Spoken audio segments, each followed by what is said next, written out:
Antes de comenzar el programa, queremos dar una pequeña advertencia. Vamos a estar tocando temas sensibles, vamos a hablar de violencia sexual, vamos a hablar de acoso, denuncia pública, violencias de distintos tipos hacia las mujeres. Así que si alguno de estos contenidos es detonante o estresante para ti, te recomendamos que tomes una decisión informada de si lo escuchas o no lo escuchas.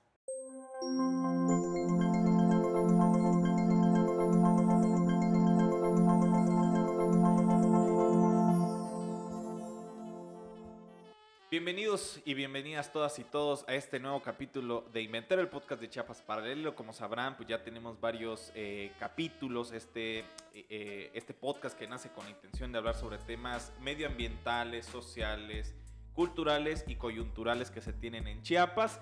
La verdad es que el día de hoy sí no quisiera alargarme tanto con la introducción, porque ya hemos hablado con la invitada del día de hoy y la verdad es que creo que nos va a hacer mucha falta el tiempo para hablar a profundidad de lo que queremos hablar. El día de hoy vamos a hablar de Machitos Tuxtla, de este fenómeno que se formó, y para ello, hemos invitado a Carmen Villa, una amiga y sobre todo feminista, directora de Liga Lab, y pues alguien que lo explicaba al principio, se puede hablar con muchas cosas y de una mujer muy participativa en diferentes temas. Pero antes de ello, pues ¿cómo estás, Carmen? ¿Todo bien? Hola Andrés, bien, muchas gracias por la invitación, muchas gracias por además poner este tema sobre la mesa y que podamos un poquito compartir algunas de las observaciones, visiones y tal vez incluso contexto, antecedentes y cómo, desde dónde nos podemos parar para ver fenómenos como el que estamos viendo con las compañeras que están denunciando en Machitos Tuxtla, ¿no? Claro, este fenómeno que no pasó desapercibido, digo, el mes pasado, si no mal recuerdo, después del 8M, como que hubo ahí este fenómeno, y es algo que nos tenía como que ahí un pendiente para hablar, porque sí, no es un fenómeno que se debe de tomar a la ligera, es un fenómeno que sí se necesita contextualizar y comprender sobre todo qué está pasando, porque pues muchas personas pueden orientar como denuncias, sino que es, como lo estábamos platicando antes de empezar, es como más coyuntural, es como contextual y como ver las aristas que tiene este fenómeno. Hemos tardado un poco en sacar este capítulo porque, bueno, hemos tenido diferentes dificultades en agenda, pero pues afortunadamente el día de hoy ya la tenemos a Carmen acá. Lo importante, ya entrándonos a este tema de Machitos Tuxtla, y yo le explicaba a Carmen, es ver cómo este fenómeno, al menos en Tuxtla, lo vemos primero desde los tendederos del acoso. Digo, tampoco irnos tan atrás, pero el tendedero del acoso o estas formas de denuncia anónima de mujeres, por ejemplo en escuelas, bueno, primero en universidades, y como hace 3 o 4 años, porque no nos vamos tan lejos, no fue hace tanto, al menos lo que yo recuerdo, y cómo de repente se comenzó a hacer una práctica ya cada vez más contagiosa, por decirlo así, en diferentes lugares. Pues este año se hizo en prepas, en secundarias, en universidades, pese a la pandemia, y cómo se ha vuelto ya una práctica mucho más común, y yo creo que se puede ver cada vez más visible.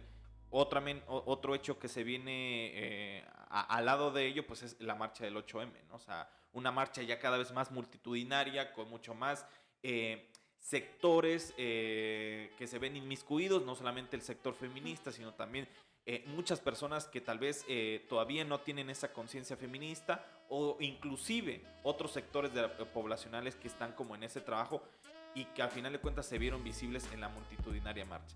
Pero pues el chiste no es que yo hable, sino que hables tú. Primero cuéntanos cómo ha sido esta efervescencia que tú puedes notar sobre la violencia de género, pues en general aquí en Chiapas.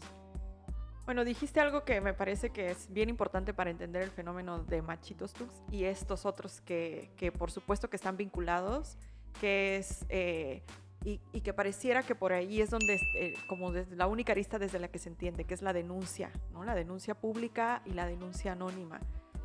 A mí me parece que, por supuesto, tienen una función de denuncia estos ejercicios, para contextualizar un poco si hay alguien en Tuxtla que todavía no sepa qué es Machitos Tuxtla.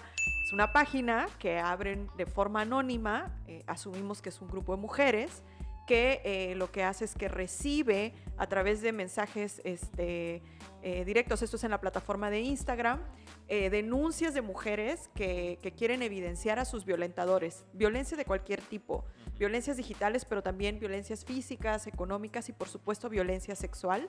Y lo que hace esta página es que publica estas denuncias y publica la identidad de estos supuestos violentadores, ¿no? Por supuesto que esto causa mucho ruido, por decirlo de una manera por usar un eufemismo. Lo que dices, mucha gente se suma y empiezan a llegar muchas denuncias, pero también mucha gente, inicia una conversación, ¿no? Inicia una discusión. Claro. Mucha gente empieza a decir que no es cierto, que son falsas, empiezan en las mismas redes a defender y atacar, ¿no? a los denunciados allí, a los supuestos violentadores, y entonces empieza esta efervescencia y la conversación digital alrededor de este fenómeno. Por supuesto, hay un tema de denuncia. La denuncia significa decir, esta persona hizo esto, y ahí hay la herramienta en sí misma o el ejercicio en sí mismo tiene mucho poder al dar voz a una situación que tenía que estar callada, claro. ¿No? Pensando desde el punto de vista de la víctima. De pronto hay un espacio donde de manera segura yo, porque es anónimo, puedo agarrar y decir, esto pasó y esta violencia fue ejercida en contra mía y esta persona es un violento, ¿no? O un violentador. Y eso tiene como en sí mismo el poder para una víctima generar un espacio y generar una voz, porque además, si pensamos un poco, por ejemplo, en el tema del Me Too, tiene como este efecto de que hay una serie de personas, hay una serie de mujeres que te van a decir sí te creo, ¿no? Y eso tiene mucho poder en el caso de una vivencia de violencia hacia una mujer, ¿no? Porque, bueno, una de las características de la violencia y especialmente de la violencia sexual es una que es sumamente silenciada, ¿no? Es muy difícil hablar de la violencia sexual. La otra es muy desestimada, ¿no? Cuando hablamos de desestimación, por ejemplo, pensemos en el caso muy reciente de Sasha Sokol. Si lo vemos como en el papel, si lo vemos en un libro, la relación de una persona de un hombre de 50 años con una niña de 13 años es un delito y nadie lo discute. Sin embargo, hay espacios y medios donde a esta persona se le da voz al violentador. Y él dice, no, fue una relación muy pasajera. Y todavía entonces se pone en entredicho la voz y el testimonio de una víctima de violencia. Incluso cuando las leyes y los papeles son tan claros, ¿no? Como una diferencia de edad. Entonces, si hablamos de otro tipo de violencias, como una violencia sexual que sucedió en el contexto de un noviazgo, por ejemplo, o una violencia sexual que sucedió donde hay drogas o alcohol de por medio y no hubo posibilidad de que una mujer diera consentimiento, pues todavía se pone más en entredicho. Y entonces ese entredicho incluso puede llegar a cuestionar la realidad de la propia víctima. ¿Fue o no fue violencia? ¿Fui o no fui una víctima de esto? Entonces, espacios como estos de denuncia anónima y puesta en un colectivo de denuncias te genera un acompañamiento y una realidad social que confirma tu vivencia, ¿no? El que otras personas digan, él también a mí me violentó, te confirma que entonces sí esa posibilidad de vivir esta violencia sí es válida, ¿no? Y sí es legítima, y tu experiencia desde donde la estás viviendo, a pesar de que las narrativas más poderosas te digan que tal vez no es, que tal vez no te defendiste, que tal vez lo permitiste, que tal vez te dejaste, que se apagan un poco porque hay otras voces que te están diciendo que te creen y que es posible. Entonces ahí hay una función importante, ¿no? Entonces no es la denuncia solamente para la búsqueda de justicia, claro, o para la búsqueda de venganza, como lo leen otras personas. Es la denuncia también para la búsqueda de verdad, ¿no? Y eso es bien importante en el proceso de la víctima. Yo te sumo ahí, bueno, pues me surgen muchísimas dudas, pero vamos a ir poco a poco. Primero me pongo a pensar en estos ejercicios. O sea, ¿cómo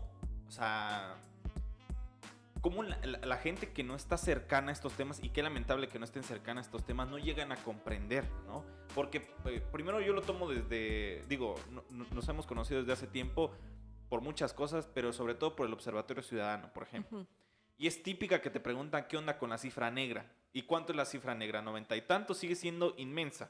Claro. Ahora, nos ponemos a pensar en por qué la gente sigue insistiendo y por qué no lo denunciaron. O sea, y nos damos cuenta cuál es la cifra negra en homicidios dolosos, en robos a casa, habitación. O sea, y nos damos cuenta, pues es que no hay un hábito de la denuncia. Eso por una parte. Más o menos matizando lo que estamos platicando.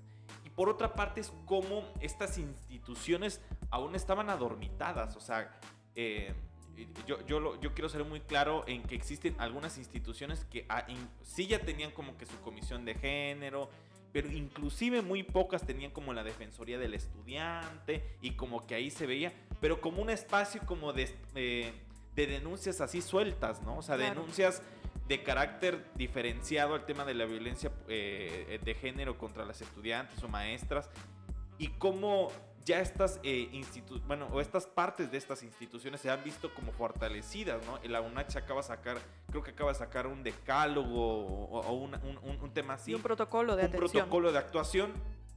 Pero ¿cuánto tiempo tardaron? ¿A qué costo? ¿A qué costo? O sea, eso es lo que te quiero decir. O sea, no nacieron estas instituciones y ya tenían... Y estamos hablando de instituciones que tienen personal y que tienen conflictos internos muy cañones por este mismo tema. O sea...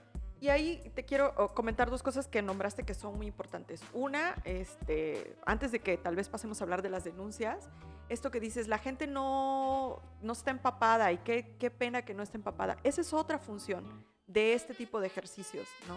Al final obliga a que haya una discusión sobre el tema, una agenda. Nadie de nuestro grupo de amigos de Fórmula 1 o de la Liga MX o de que nos juntamos a las chelas, jamás nunca tocamos el tema de acoso, tocamos el tema de abuso sexual, tocamos el tema de consentimiento, y de pronto, o sea, ¿por qué no esto nos obliga a hablarlo?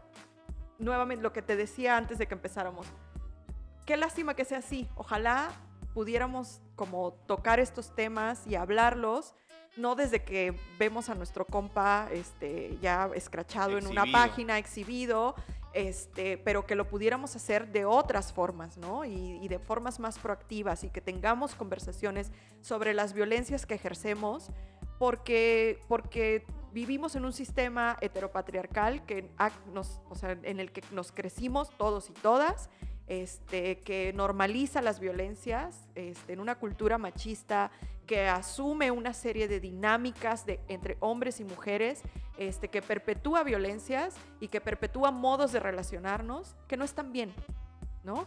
Y que tienen que ser diferentes. Pero pues las morras vienen con con un ímpetu de cambiarlo, y si los hombres no acompañan, pues se los van a llevar entre las patas, ¿no? Claro. Ojalá fuera así, todavía hay mucho. O sea, ponerle la foto a un violentador no es arruinarle la carrera, no es que pierda su trabajo. Al final, lo triste de todo esto es que no termina pasando en realidad mucho contra el violentador, ¿no? Pero sí hay mucha ganancia en los pasos que se pueden dar para ir construyendo, ¿no? Los antecedentes, claro. Los antecedentes, y lo que decías de la denuncia, ¿no? Que eso me parece que hay mucho que hablar ahí.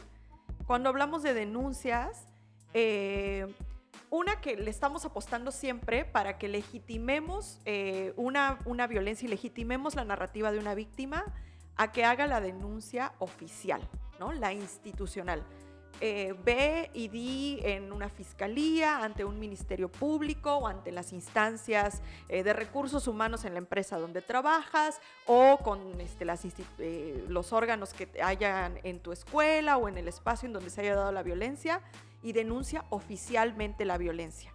Y entonces mandamos a la víctima ahí a que primero sufra violencia burocrática, luego revictimizaciones varias, ¿no? Al tener que hablar y narrar y ser cuestionada y ser deslegitimada y ser violentada para que avance con una lentitud infinita un caso que, como lo decías ahora, instituciones que llevan acumulados cientos de casos y que no pasaba nada porque no hay los mecanismos, no hay los marcos normativos y no hay la voluntad política para agarrar y decir, primero vamos a poner a las víctimas, ¿no?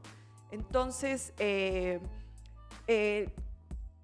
no hay que apostar, no hay que romantizar la denuncia Sí, oficial, la denuncia institucional, porque no es la única forma. Además, es un discurso totalmente machista, ¿no? También, o sea, o sea, el discurso de, bueno, no le creemos porque no hay una denuncia oficial. Claro, O sea, y no soy experta, no soy abogada, pero además las compañeras que hacen defensoría de derechos de las mujeres, o sea, nos hablan de un sistema de justicia además patriarcal, que está creado para perpetuar instituciones patriarcales y para hacer justicia desde esa visión, entonces donde la víctima en realidad tiene muy poca oportunidad de que se haga justicia. Y entonces nos metemos, ¿y cómo pruebas una violación?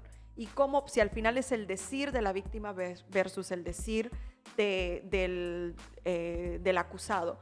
Y además, si esta persona, esta persona que ejerció violencia es alguien con poder en el contexto en el que se esté dando la violencia, pues de verdad estamos esperando que sometamos a la víctima a un proceso en el que lleva mucha desventaja, además de haber vivido ya la violencia. Me parece que tendríamos que ser un poquito más críticos, ¿no? De lo que le demandamos a la víctima, ¿no? sí, yo también estoy como muy adentrado en lo que tú me dices porque, pues es como, a ver, ¿por qué ponemos el dedo en el renglón? O por qué, o sea, me incluyo en este tema, de que, ¿por qué necesariamente vamos a hacer lo que debe ser correcto cuando en las demás cosas no lo es? O sea, ejemplo, me roban en mi casa. ¿Cuántas veces no me voy a quejar porque los procedimientos no son los mismos, porque ya denuncié, porque no han llegado los peritos? O sea, yo como reportero he visto muchas denuncias así de que no, llevan 3 meses y ni siquiera los peritos han llegado.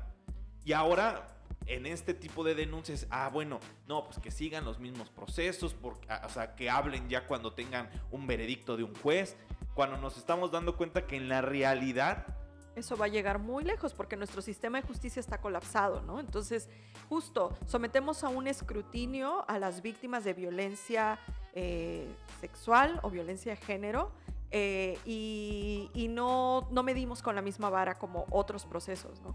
Lo que decías de la cifra negra en todos los delitos en general es alrededor del 93%. En los delitos sexuales es casi del 99%. Que cifra negra para las personas que igual, justo... Para poner el contexto. Para poner el contexto, la cifra negra es esta imaginario, este porcentaje que tienen las instituciones de las personas que sí sufren ese tipo de delitos, pero que no denuncian. Que no hay registro de la existencia de ese delito, pero que se estima a partir de mediciones como las encuestas que los delitos sucedieron, pero que no se registraron como una carpeta de investigación, ¿no? Entonces, y sabemos, esto es siempre consistente con todas las encuestas que hace INEGI a lo largo de los años, los delitos sexuales son mucho menos denunciados que el resto de los delitos, ¿no? Entonces ahí estamos hablando ya de todo, de que ni siquiera podemos alcanzar a medir las violencias que se están viviendo, ¿no? Claro, pues imagínate, ya nos echamos 20 minutos platicando de este primer tema y la verdad encantado, la verdad, por platicar y sobre todo por tus puntos de vista muy atinados. Y pues nada, o sea, vamos a terminar este primer bloque, pero seguiremos con más preguntas en este segundo bloque. Muchísimas gracias por estar acá.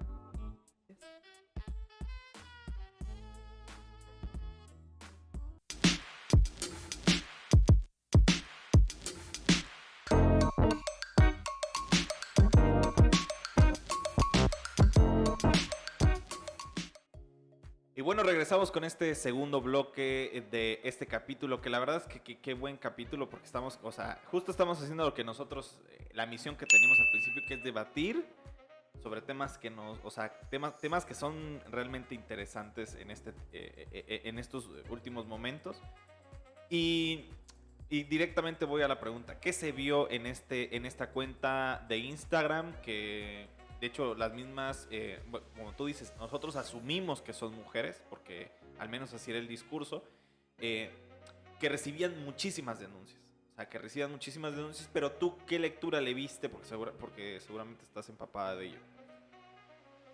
Sí, bueno, yo creo que a ninguna mujer que ha estado acompañando alguna violencia, alguna compañera que ha sufrido violencia, para decirlo más correctamente, y a ninguna mujer que ha estado vinculada al movimiento, si no se quieren autonombrar feministas, pero al movimiento de protesta por los derechos de las mujeres y por una vida libre de violencia, me parece que a nadie le sorprende la aparición de una cuenta como esta. Una, porque como lo mostraron los hashtags como MeToo, como Mi Primer Acoso, como todos estos movimientos que hemos visto a través de las redes sociales, las violencias no nos son ajenas. Entonces, pues creo que hay un poco más de credibilidad entre las mujeres que ya estamos como más conscientes de la presencia de estas violencias que de otros públicos, ¿no? Entonces, bueno. Y lo otro es que, lo hemos platicado, termina siendo como la apropiación de una plataforma, como lo es Instagram, de algo que se viene dando en los últimos años, cada vez como más fuerte, ¿no? Usamos Twitter cuando el Me Too, usamos el tendedero cuando no nos quedó de otra en los espacios académicos, educativos, ¿no? Empezó en las universidades, en los tendederos, pero ahora ya lo hemos visto hasta en secundarias. Y entonces aparece Machitos Tux y pues a nadie nos parece una cuestión muy extraña. Otro fenómeno que ha sucedido antes también es grupos cerrados de mujeres, sí, donde pues casi como que pasas a tu morro a verificar, ¿no? Como de, a ver, yo estoy andando con pero ¿qué onda? Y ahí aparece, no, pues cuidado con este otro porque...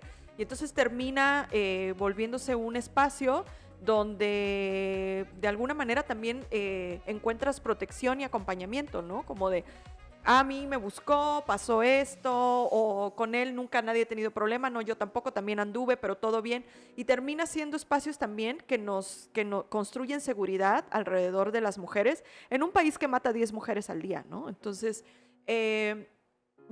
con Machitos Tux me parece que hay como muchas lecturas. Por un lado, lo que decíamos, la denuncia, que en sí misma tiene este efecto de la narrativa, de darme certeza y darme verdad, ¿no? Por otro lado, es una búsqueda de justicia, ¿no? Una búsqueda de decir, esta violencia que yo me tuve que callar, esta vivencia que a mí me ha costado salud mental, salud física muchas veces, ¿no? Estabilidad, y que tiene un costo muy alto para las víctimas, la voy a sacar para que le empiece a costar un poquito al victimario, que es a quien le tendría que estar cobrando un costo alto la violencia que ejerció sobre mí. Entonces también tiene esa función. Tiene una función también, decíamos, de como iniciar la conversación, ¿no? Y de poner en la agenda pública lo que está pasando. Pero también tiene esta función de alertarnos entre mujeres, ¿no? Y de decirnos, aquí está esta persona que a mí me hizo esto y es un violento. Y eso también nos hace pensar a todos y a todas, bueno, entonces con esta persona no, o qué medidas tengo que tomar, o esa vivencia. Lo otro que pasa también es que cuando leemos las historias y las narrativas de las violencias de otras mujeres, muchas mujeres identifican en esas historias sus propias violencias, aunque no sean con el mismo violentador. Y ayuda mucho como a crear un awareness, ¿no? Como una conciencia de cuáles cosas son violencia y cuáles cosas no nos deberíamos permitir en una relación, en un vínculo, ¿no? Entonces, me parece que cuando sale Machitos Tux, pues todas estas como elementos y estas lecturas se agrupan allí y permiten, dan cabida, ¿no? Como a que la gente hable, a que la gente denuncie, a que la gente lea y se cuide, ¿no? Sí. Yo también digo, no obviamente, sino desde la comunicación, que es donde tal vez pueda aportar un poco más. Primero, un fenómeno bien interesante, ¿no? Que es lo que te explicaba, lo del enjambre, ¿no? De Bill Chung Han. Pero bueno, haciéndolo a palabras llanas, como por ejemplo, mientras más denuncias llegaban, más bloqueos a la página llegaban, por ejemplo. Claro. ¿No? Y ese es un fenómeno bien interesante, ¿no? Porque, o sea, veías denuncias, o sea, digo, esta cuenta se hizo en una semana y en una semana tenía como 15,000, 20,000, no sé cuántos, pero tenía muchos seguidores, o sea, muchos seguidores. La mayoría de ellas mujeres, que creo que es necesario sentarlo. Pero lo importante era cómo estos debates, o sea, estas confrontaciones, bueno, ni tanto, sino como de cómo anida, y es que es como mucho más complejo decirlo, o sea, cómo esta plataforma, al final de cuentas, sigue patrones, al menos yo no me quiero volar la barda, pero sigue patrones que no intentan poner en agenda ciertos temas, ¿sabes? O sea, ¿a qué voy? Por ejemplo, o sea, cualquier denuncia, o sea, suelta, yo creo que no hubiera causado ningún problema. Pero denuncias masivas, o sea, imagínate, digo, a la persona que seguramente es Mark Zuckerberg, porque creo que es el dueño de Instagram, cómo no le interesa o cómo si las personas tienen estas apropiaciones como ventanas de denuncia, al final de cuentas, la misma plataforma como que las rechaza, ¿no? Y es por este mismo enjambre que de repente todos estamos adentro y como a cierto sector, si no le gusta algo, o es decir, si no le gusta, va a hacer todo lo posible para que no se vea. Es decir, si tú puedes poner, no sé, cualquier cosa, o sea, de cualquier tema, pero que en general a la gente no le gusta, es como el triunfo de la gente que no le gusta sobre esta apropiación que se tuvo, ¿no?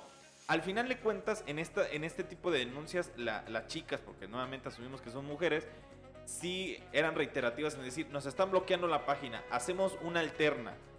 Y luego no solamente había Machitos Tux, luego era Machitos Tonalá, luego Machitos Arriaga. Y cómo este enjambre al final de cuentas se fue contagiando. Eso por un lado. Por otra parte, también es interesante ver la reacción de las instituciones. O sea, eso es bien puntual. Hay una unidad se llama unidad, no sé si es de inteligencia, pero es una unidad cibernética en la Secretaría de Seguridad y Protección Ciudadana. Y en todos esos 15 días, o al menos yo, y lo digo de forma muy personal, no vi una reacción de estos mecanismos, porque nuevamente estamos en este sistema que no está preparado, que no está aliado. Pero por ejemplo, hace poco, y eso se me hizo súper sorprendente, hubo unos hackeos a diferentes personas por WhatsApp. Uh-huh. O sea, y que de repente como que había mucha gente así, me bloquearon por WhatsApp y están pidiendo dinero. E inmediatamente la policía cibernética salió diciendo, no, pues estos mecanismos debes de utilizar y como no sé qué. Ya te entendí. A eso voy, ¿no? O sea, cómo estas reacciones alternas a este gran fenómeno que se hizo de Machitos Tux y que desafortunadamente sé que ahora creo que la plataforma está bajada, sí. Y por eso a ese punto voy. También otro tema bien fundamental es lo que dijo Olimpia. De hecho, hace poco, no sé si tuviste la oportunidad de ver que a Olimpia le entrevistaron en un podcast. O sea, esta persona, bueno, las personas que no están como muy conocidas con Olimpia fue la chica a quien le distribuyeron un video sexual y justo en el podcast decía que le tuvo que decir a su mamá, sí soy yo. O sea, imagínate, o sea, claro. O sea, pareciera sencillo decirlo, pero imagínate decirle a tu mamá, sí soy yo. Y todo porque un cabrón, o sea, de repente se vio muy macho y subió este tipo de videos. Pero en general, ¿tú qué otras lecturas le das, por ejemplo, a Machitos Tux? Mira, lo que decías ahora de cuál tendría que ser la respuesta y si entonces, digo, no es una lectura que yo hago, pero es una lectura que vi que se hizo, de que parecía como, asimilan este tipo de acciones como linchamientos, ajá, ¿no? Entonces en los que, bueno, pues ya se sube uno y empieza como a crearse, pues sí, como una masa de un grupo que están o acusando o defendiendo. Las compañeras les bajaron 1000 veces la página, ahorita me parece que está abajo, tuvieron amenazas de muerte, y ahora esto que preguntas, bueno, ¿y dónde estaba como la policía cibernética o el trabajo que tendrían que hacer las instituciones alrededor de estos, pues de estos fenómenos? estos fenómenos están porque las instituciones no están haciendo su trabajo, ¿no? O sea, por miles de razones, por falta de voluntad, por falta de recursos, por incompetencia, por ignorancia, por un lado. Lo que mencionas de la ley Olimpia es bien importante. Estamos muy lejos, además, de tener marcos normativos para que este tipo de denuncias y otros ejercicios parecidos tengan el impacto que quisiéramos que tuvieran, ¿no? Y, o sea, la ley Olimpia fue un paso importantísimo en términos de proteger los derechos humanos en una esfera digital, porque antes de eso no existía. O sea, si la violencia que ejercían contra ti era como en el caso de Olimpia y miles de ejemplos que ella recabó para ir moviendo esta ley a lo largo de todo el país, ejemplos y quiero decir casos, personas que sufrieron de violencias, es que pues estaba sucediendo en un video, a ella en realidad no le habían hecho nada, ¿no? Y ese era un poco el discurso. Y cómo entonces estamos todavía muy lejos de que tengamos suficientes estructuras normativas e institucionales para protegernos de las violencias que son digitales, ¿no? Como estas amenazas de muerte en espacios digitales y que eso en realidad se confirme que es un peligro y que están violentando a las compañeras, ¿no? Por un lado. Lo otro es que esta idea de que a mí me gustaría mucho como desmarañar esta idea que yo escucho mucho de que la persona que está denunciando en una página es alguien que se está riendo a carcajadas porque al final se va a saber y tiene, o sea, todo el cinismo de poner a alguien, incluso se atreven a decir una denuncia falsa para dañar a una persona, ¿no? Y tal vez cambiar esa escena a cualquier mujer que haya acompañado a una víctima de violencia sabe que esa persona está muy lejos de ese personaje, ¿no? Es una persona que tiene que revivir el trauma, porque narrar la historia implica como traerla de nuevo como al presente, ¿no? Como elaborarla y entonces ponerla en palabras, que puede ser muy corta como esta persona me violó y mandar una foto, o tan descriptiva y tan desgarradora como algunas historias que nos han compartido a través de plataformas como estas, ¿no? Entonces, generalmente las personas que denuncian y que denuncian de forma pública no ganan nada, ¿no?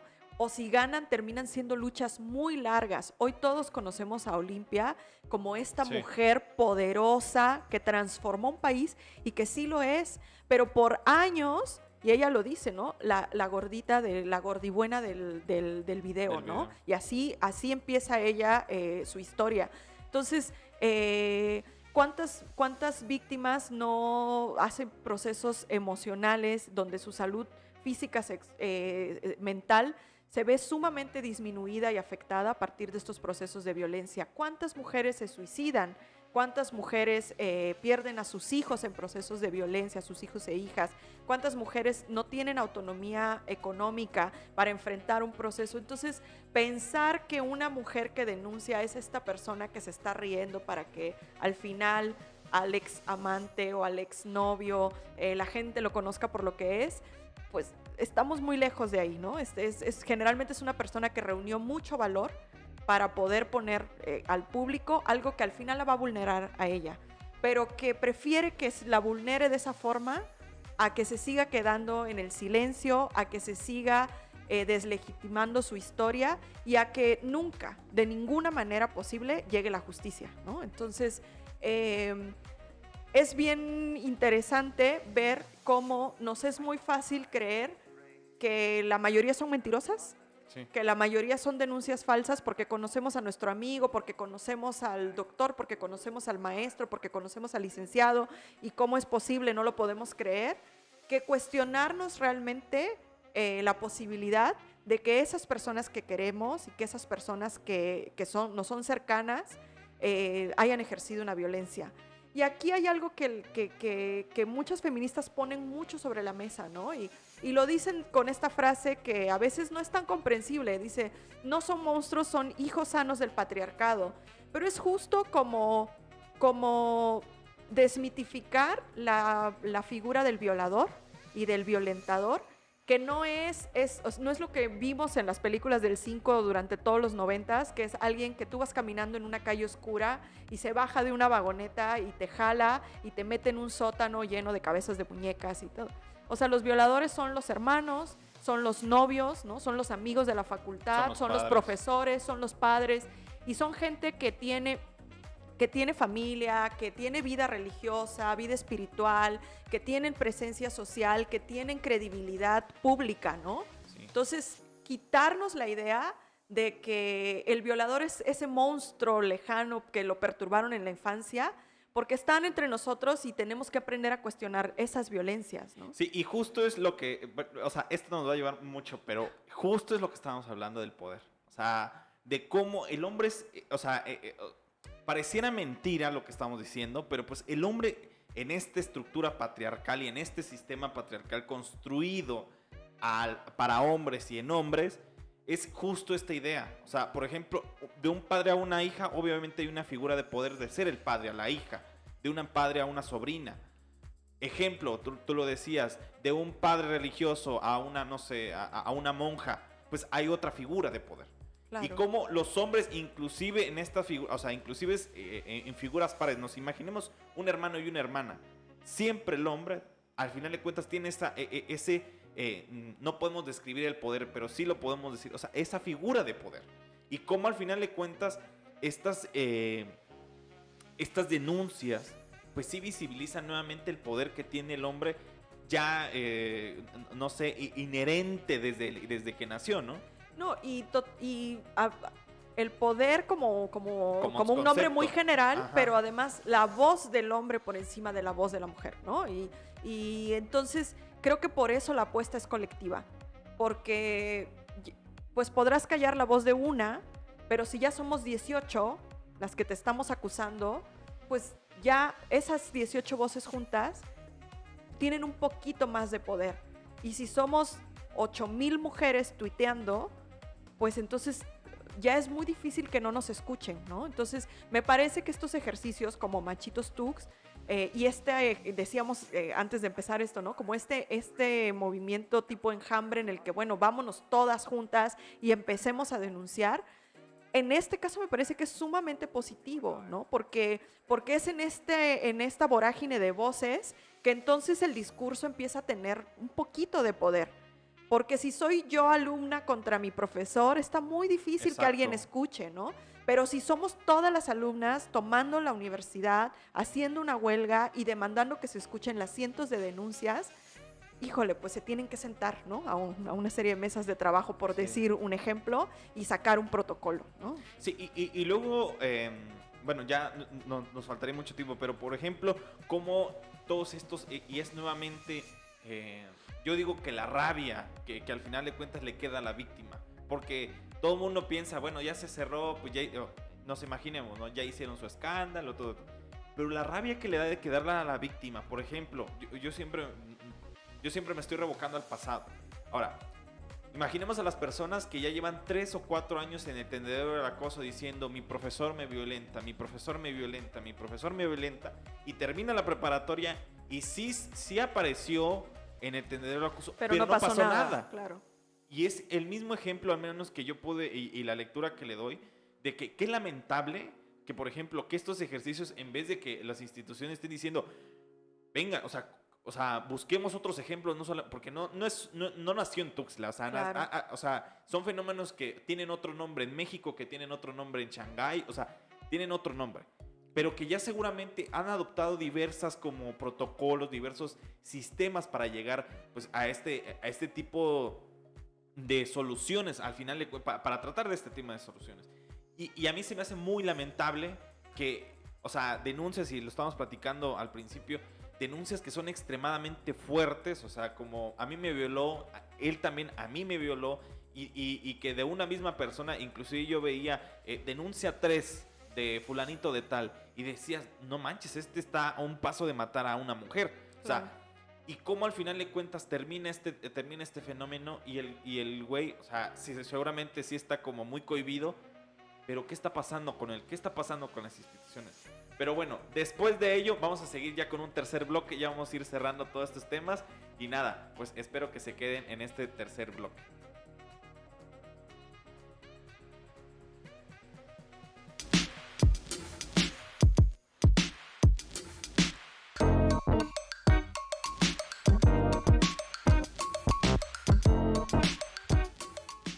Y regresamos con este tercer y último bloque de este capítulo de Inventario, el podcast de Chiapas Paralelo. La verdad es que o sea, el debate que se está poniendo en la mesa es muy, muy interesante, sobre todo por la persona que tenemos aquí enfrente, que es valiosísimo lo que nos acaba de decir.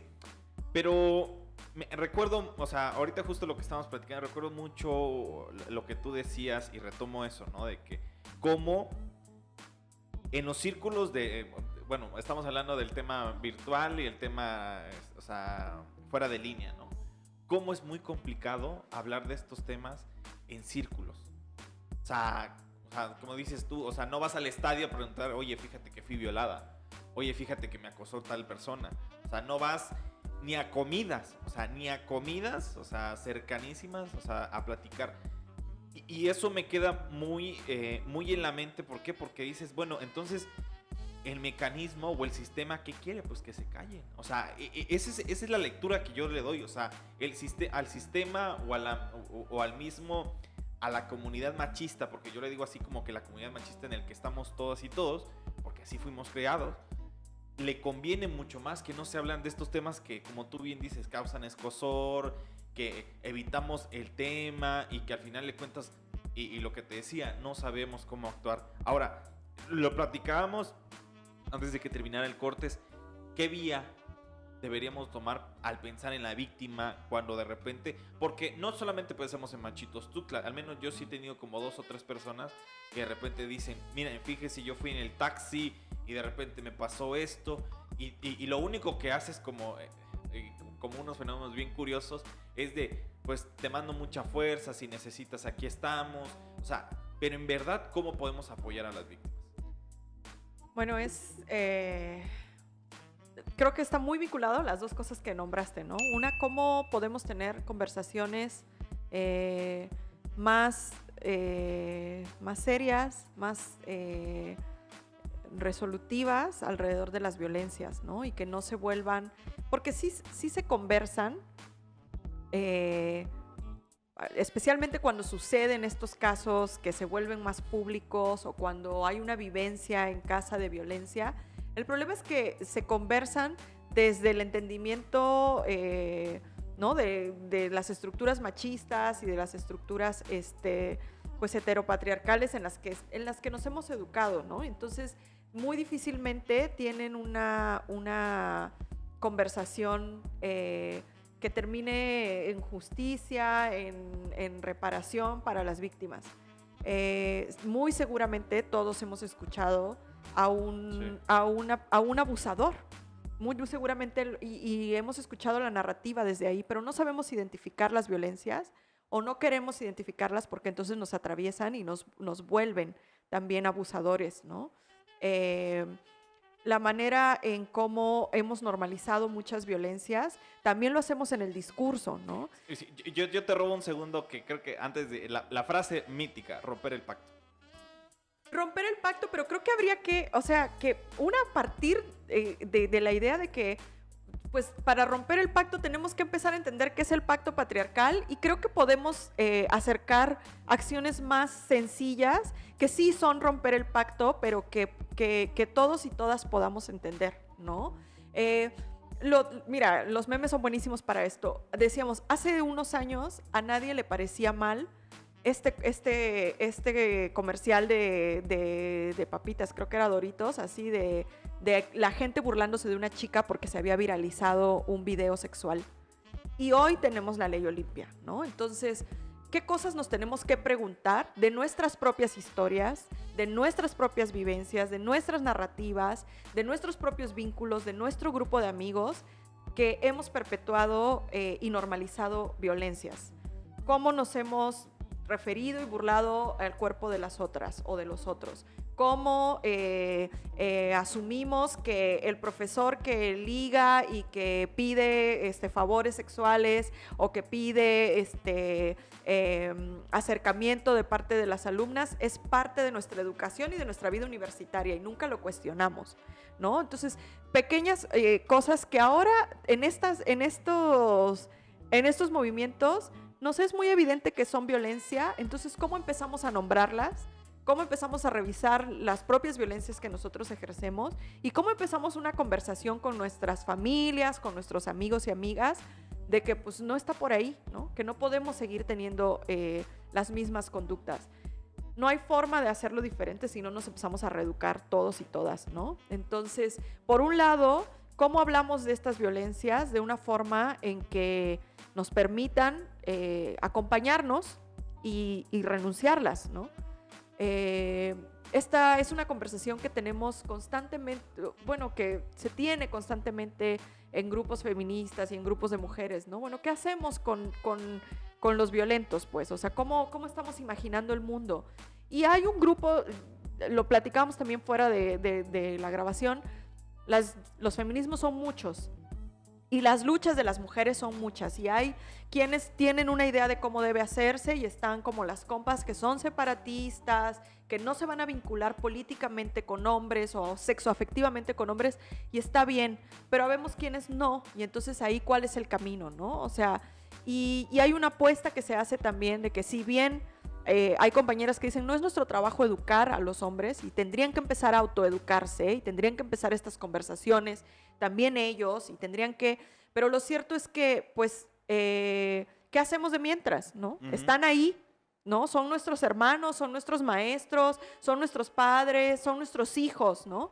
Entonces se vale decir entonces que se vayan ellos por su cuenta y si no se dan cuenta nunca de que están ejerciendo violencia, exacto, a mí no me corresponde educarlos, o tenemos que empezar a hablar, exacto, ¿no? Y tenemos que empezar a tener estas conversaciones y a tener estos espacios de reeducación, porque pues está mejor, ¿no? Tal vez tener un diálogo con el vato con el que estás saliendo, con tu papá, con tu hermano, a que de pronto haya un asesinato, ¿no? Y otro feminicidio más, porque nadie nunca le dijo, ¿sabes que por ahí no es? ¿No? Entonces, creo que parte de poner esto sobre la mesa y parte creo que del trabajo que como medios de comunicación toca hacer y como sociedad civil organizada toca hacer, y no quisiera decir que como grupos feministas nos toca hacer porque pues ahí cada quien toma la postura que considere que le sirve mejor, y además pensando que las mujeres generalmente hemos sido víctimas de violencia, no me parece que haya que imponerle ninguna agenda a las mujeres que viven la violencia constantemente, pero al menos desde donde yo lo veo y desde donde veo mi actuar político, pues toca como dialogar, porque si no, van a ser los feminicidas y las muertas y no más, ¿no? Eso por un lado, y por otro lado, hablar y poner esto para reeducarnos y también pues para que de alguna forma se alcance pues algún estado de sanación y de cierre para las víctimas. No sé si sea posible, la verdad es que las violencias y la violencia sexual específicamente me parece que deja mucho rastro, ¿no? Por supuesto que hay sobrevivientes y hay mujeres que hablan desde crear otros caminos, ¿no? Desde sanar y sanar de muchas maneras. Habrá quien quiera ver a su violentador en la cárcel, habrá quien busque la justicia de otra forma, y está bien que empecemos estos diálogos donde veamos que la justicia puede tener otras maneras. Fue muy, pues estuvo mucho en la agenda pública el caso de la youtuber Just Stop, y que decían, bueno, al final lo que quería la víctima era dinero, porque pues ya cuando le dio, o sea, cuando esta chica, la youtuber, le dio como, llegaron a un acuerdo y hubo una reparación del daño con un departamento y otra serie de cosas, dice, pues ahí ya, ¿no? Ahí ya se acabó la denuncia. Bueno, ¿y pues qué querían? O sea, ¿qué espera la gente cómo ven que sea la justicia? ¿Para qué les sirve a a esta chica que fue violentada tener a una persona en la cárcel? ¿Cómo empiezas a curar, ¿no? O sea, ¿cómo empiezas a sanar? ¿Cómo se imagina la gente que es la justicia, ¿no? Sí, eso es bien interesante. Que recibir un departamento de quien te violentó o un pago de quien te violentó no es justicia, pues entonces, ¿qué es? Sí, ¿No? luego, sí, O exacto. sea, ¿qué es? 20 años ahí en la cárcel y yo lidiando con todo el trauma y afrontando todo el costo, inclusive el costo económico que haya sido afrontar, hacer una denuncia, llevar un proceso legal. Pues no, pues la justicia puede ser esto también, ¿no? Entonces la justicia puede ser punitiva, pero puede ser de otras maneras. Y hay grupos de mujeres, hay ya colectivos que le están apostando a otro tipo de justicia, ¿no? Y yo creo que es muy válida. También lo platicábamos fuera de, bueno, en el corte, que incluso tiene mucha crítica el hecho de la funa o el escrache, ¿no? Que Machitos Tux o los tendederos, crítica incluso desde el feminismo, de, bueno, esto no nos lleva a nada más que a una catarsis, ¿no? A exponer a las compañeras y a que no termine de resolver de otras maneras, ¿no? Y dicen, bueno, ya hay otras apuestas de diálogo, de justicia restaurativa, ¿no? De construir incluso con las personas que violentan. Yo no lo desestimaría. Yo creo que pensar que el feminismo va por etapas o por olas unificadas en todos los territorios es un error. Y es un error que viene del feminismo blanco, ¿no? De cómo decimos, bueno, esto ya no es, y estas son las acotaciones de lo que sí es y de lo que no es feminismo, y de lo que sí es una protesta válida y qué no es una protesta válida, o qué es una protesta efectiva y qué no es una protesta efectiva. Yo no desestimaría el tendedero de la UNACH, que las llevó a que se creara un protocolo, y un protocolo en los términos que las estudiantes demandaron, ¿no? Es verdad que no fue solo el tendedero y hubo mucho trabajo de por medio, ¿no? Pero yo no sé, no me atrevería a decir que sin el tendedero hubiera sido posible, ¿no? Entonces me parece que en medio de incluso cuando han surgido otras formas, pues yo no desestimaría estas porque finalmente tienen una función en sí mismas, ¿no? Entonces, construir y hablar de esta violencia desde una plataforma como Machitos Tux o como cualquiera de las que hemos discutido, pues no sé si sea la más correcta, que lo preguntábamos hace un rato, pero pues no sé si sería como caer en esta idea de, bueno, ¿cuál es la forma? ¿Cuáles son las formas de pedir justicia? ¿Cuáles son las formas de pedir verdad, no? Pues las que funcionen para la víctima, exacto, ¿no?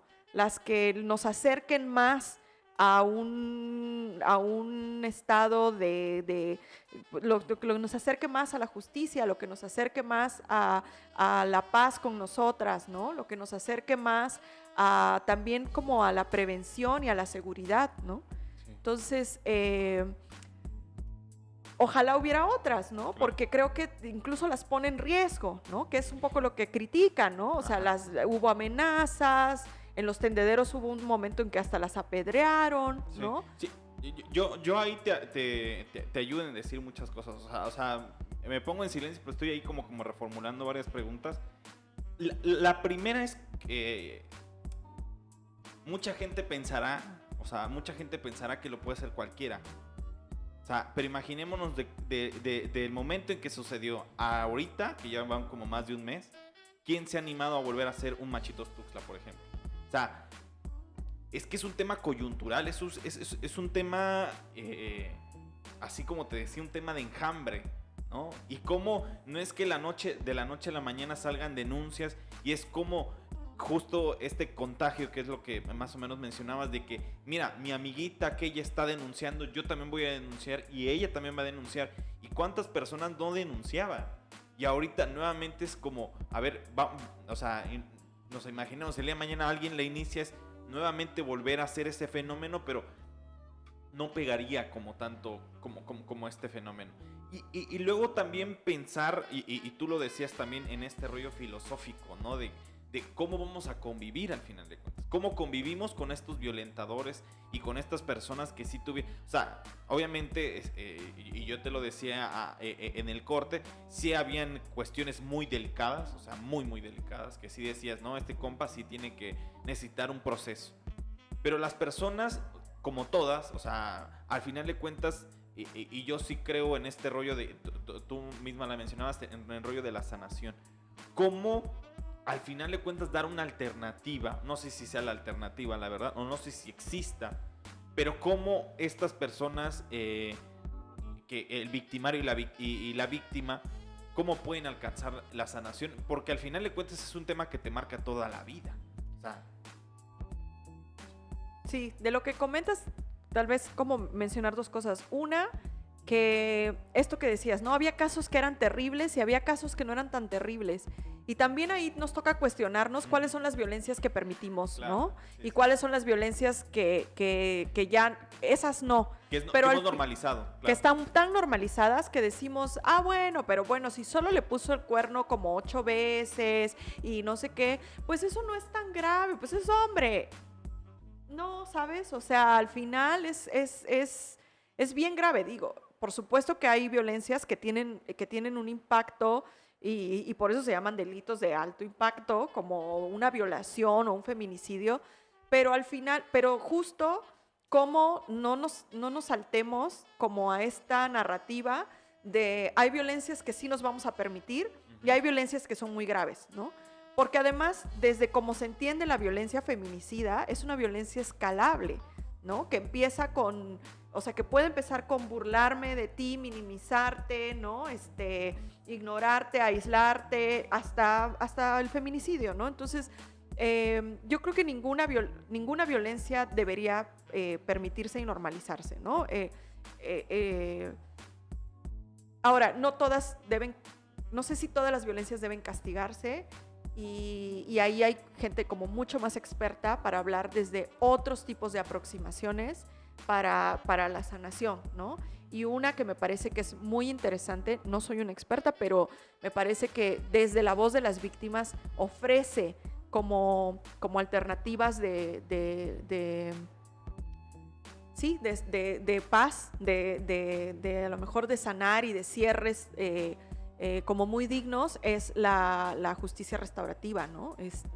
Y la justicia transformational justice, ¿no? Como de transformadora, que no solamente tiene que ver con castigar un acto de violencia, sino que tiene que ver con un diálogo, ¿no? entre violentador y víctima, un reconocimiento y llamado a cuentas, es decir, la justicia transformadora o restaurativa no tiene que ver con que no suceda nada, ¿no? O sea, por supuesto que hay un llamado a cuentas, hay una aceptación de las responsabilidades, hay una reparación del daño, pero también cuando se habla de estos modelos como justicia transformadora, también hay una búsqueda de transformar cuáles son las causas sistémicas y de raíz de estas violencias, ¿no? Y creo que tenemos que apostarle a eso, ¿no? Porque no queremos no solamente queremos que saquen a todos los profesores violentadores de las universidades, queremos que las universidades sean espacios seguros. Y eso no significa que haya policía sacando a cada maestro que violente, sino que haya una generación de profesores y profesoras que entiendan las violencias y que las detengan, que las identifiquen, que exista una nueva forma de relacionarnos, ¿no? Claro. Entonces no nos podemos quedar, por supuesto que es un paso súper importante porque hay que poner a salvo a las víctimas, ¿no? Y entonces si hay que sacar a todos los profesores, pues los saquemos. Pero ¿a dónde? ¿Qué más hay que hacer? ¿No? ¿Hasta dónde tenemos que caminar con esto? ¿No? Y se trata de que entendamos cómo funcionan las violencias, se trata de que entendamos cómo sistemáticamente las mujeres han sido oprimidas y se trata de que empecemos a construir desde otro lado, ¿no? Sí, claro, la verdad es fundamental, o sea, todo lo que hemos platicado y es justo lo que a veces hablamos, ¿no? Porque al final de cuentas es no llegar a una conclusión y decir es bueno, es malo, es positivo, es negativo, sino que al final de cuentas es analizar un fenómeno que estamos viendo. Pues se nos ha acabado el tiempo de este tercer bloque, pero no me iría sin antes decir, justo lo que platicamos antes de entrar, es tú conoces a personas o cómo pueden, o sea, las personas que estén escuchando esto, cómo pueden contactar a otras personas que seguramente tú conoces y que ven este fenómeno, sí lo pueden tratar y que pueden ayudarles. Sí, sobre todo que si alguien está viviendo un proceso de violencia y necesita acompañamiento, que sepa que hay muchos grupos de mujeres organizados que pueden acompañar de distintas maneras. Violencia sexual, violencia institucional, violencia política. Hay muchas compañeras organizadas. De entrada, si hay estudiantes y alguien está viviendo violencia en el contexto universitario, que se acerquen a la RECOFUCH, a la Red de Colectivas Feministas Universitarias de Chiapas. Son muchas colectivas y tienen ya mucha experiencia acompañando, o sea, son increíbles acompañadoras y que ya se saben los pasos, que esa es la ventaja de acercarte a una acompañante que te puede ir orientando si quieres hacer una denuncia institucional o simplemente quieres compartir tu experiencia y pensar cuáles son las opciones que tienes. Puedes hacer eso. Está también el grupo de abogadas feministas, que es un grupo aquí en Chiapas también, que hacen acompañamiento jurídico y legal para casos de violencia de mujeres que hayan querido denunciar. Entonces también pueden buscarlas, están en redes sociales los dos grupos. Hay una página en internet que se llama Tu Historia Importa, y pues es como una herramienta en línea para, en caso de que hayas vivido violencia sexual, te presenta varios caminos para sanar, para tanto emocional como físicamente, qué pasos hay que dar para cuidar tu cuerpo y cuidar tu mente ante un fenómeno de violencia sexual, ante una agresión de este tipo. Y también si decides denunciar, pues también te da mucha información y muchos recursos de cómo hacerlo, ¿no? Entonces creo que sobre todo es importante eso, que ante la vivencia de una violencia no nos sepamos solas y que sepamos que hay compañeras que han pasado por esto y que están dispuestas como a acompañarnos para en un momento tan difícil como es haber experimentado una violencia, haya alguien que pueda, pues en un momento de trauma, ser un poco de luz o una mano que agarrar, ¿no? Claro.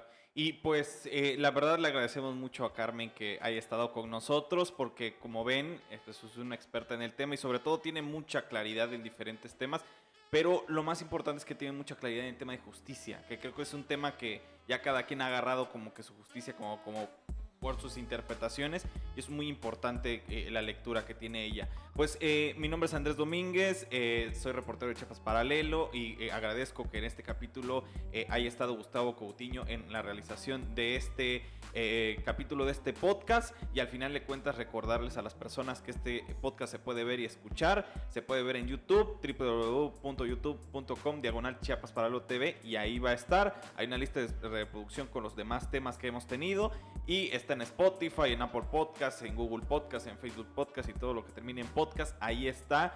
Estos capítulos que hemos sumado para tratar, como lo hemos dicho, de temas culturales, medioambientales, sociales y coyunturales de Chiapas. Y no me voy sin agradecerle mucho a su presencia de Carmen y muchísimas gracias a las personas que nos han escuchado y espero que nos sigan en una siguiente emisión.